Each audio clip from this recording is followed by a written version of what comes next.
In questi giorni le prime mareggiate hanno portato già i primi rifiuti, prevalentemente ramaglie piuttosto che tronchi d'albero. Ecco, è un problema questo che sulla costa veneta persiste ormai da tempo perché il recupero, lo smaltimento diventa particolarmente costoso. Come poter risolvere questo problema? Questo continua ad essere un annoso problema per tutti i concessionari demaniali del Veneto.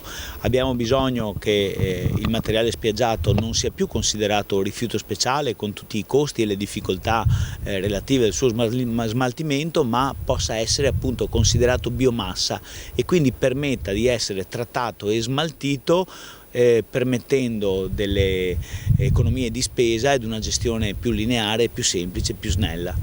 Su questo problema si sta esprimendo la politica. La parlamentare sandonatese Giorgia Andreuzza ha portato avanti un emendamento che è passato alla Camera, però è fermato in Senato. Sì, esatto, il sistema Confturismo già a suo tempo appoggiò questa iniziativa dell'onorevole Andreuzza perché andava esattamente in questa direzione. Purtroppo era contenuta all'interno del decreto Salvamare che oltre a questo tema ne raccoglieva tanti altri. Questo decreto è rimasto fermo e quindi di fatto è fermo da tanti mesi.